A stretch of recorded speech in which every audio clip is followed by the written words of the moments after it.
This is to cut off any thoughts of escape at the root. Yet even such measures can't stump the master of escapes in the prison. He cleverly pries open the baseboard on the wall, and from it, retrieves an inconspicuous mirror. Next he uses a spoon to gently shatter it, selecting a shard of the right shape and size. To prevent the guards from discovering his escape plan, John has to carefully package the remaining shards, and stuff them all into the toilet. But just then, the guards suddenly come in for a check. John quickly hides the chosen shard in his mouth, and luckily, he manages to avoid detection during the search thanks to his resilience. He then calmly goes outside, and flushes the toilet, the shards disappearing with the water. The guard upon hearing this, becomes instantly alert, and hurries outside to question John. John explains that he simply forgot to flush earlier, but this excuse raises the guard's suspicions. The guard immediately searches his belongings, but even after turning everything upside down, finds nothing suspicious. After the guard leaves, John retrieves the prepared shard, and takes out a piece of thin wire. He ties the shard to a toothbrush, creating a makeshift monitoring device. With this tool, they can constantly observe the movements of the guards. John then removes a screw from his bed, and takes down a sturdy bracket. With this handy tool, digging a tunnel will be much easier. The two men then move a piece of cardboard in the corner, using spoons to pry open the floor tiles one by one, and then use the iron bracket to frantically hammer at the ground. The loud noise alarms the other prisoners, as being discovered would be disastrous, but John reassures them. He chose this time to dig because the neighboring cell was having toilet repairs, so there was no need to worry about guard inspections. Sure enough, even as guards pass by they notice nothing amiss. After an hour of relentless effort, a half-meter-long hole is smashed into the cell floor, but unexpectedly, there's a hidden basement below. They light a strip of paper and drop it down, the light indicating a possible escape route.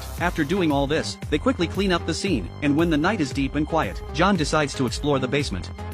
John quickly thought of a good plan. He used waste cardboard to make two puppets, then connected them with thin lines for control. When the guards came for inspections, his teammates could manipulate the puppets to create movement, thus deceiving the guards. After all preparations were made, John used a spoon to unscrew the corner of the table, pulling out a small saw blade hidden inside. Finally they moved the waste cardboard in the corner, successfully entering the cell below through the hole. Unexpectedly, the basement was firmly sealed with iron bars. Escape seemed nearly impossible. Fortunately John had prepared a saw blade in advance. He began to work with the saw, stopping every few seconds to check for noise detection. Finally, with relentless effort, they managed to remove an iron bar. Then they passed through the window into another room, which turned out to be the prison storage. John found an old door panel among the tools, planning to use its metal to make a master key. He sawed again, then bent the metal at the notch, creating a key that could open any lock. John inserted it into a lock, and after a few twists the door unlocked. He then took out an ink bottle and lit it with a match, creating a makeshift candlestick. The two passed through a narrow tunnel, quickly reaching the end of the sewer, only to find it sealed with cement. Even with tools, they couldn't leave a mark,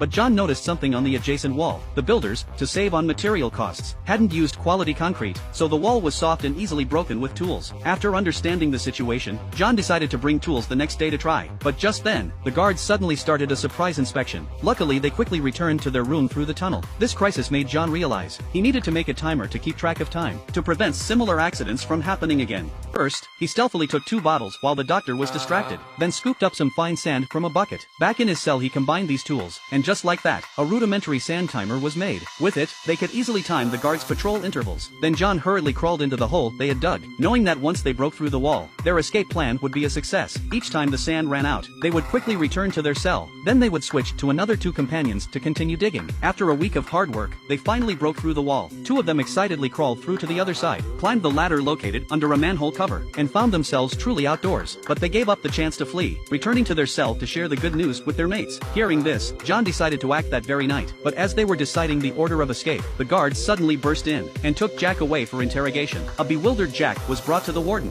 where he learned there was a new development in his case. He could be released within 2 weeks. Hearing this news, Jack's face turned pale. He was uncertain whether to betray his companions. Soon he was brought back to his cell, where his cellmates, fearing he might divulge their plan, naturally interrogated him. But Jack insisted he had said nothing, and assured them they could escape that night. Though filled with doubts, his cellmates did not press further. Soon everyone was ready for the escape, but just as Jack was about to observe the guards' movements, he found they were already assembled at the door. Then they rushed into the room and subdued everyone. A long-plotted escape plan thus came to a disastrous end. Everyone was stripped of their clothes for a search, and Jack was taken away by the guards alone. As he left, John cursed him as a traitor, but the real mastermind wasn't Jack. It was all a plan concocted by John and the warden. The warden needed a success for a promotion, and John sought his freedom. Otherwise, how could John have acquired so many tools? Not long after, under the warden's arrangement, John was released and started a small business in the area.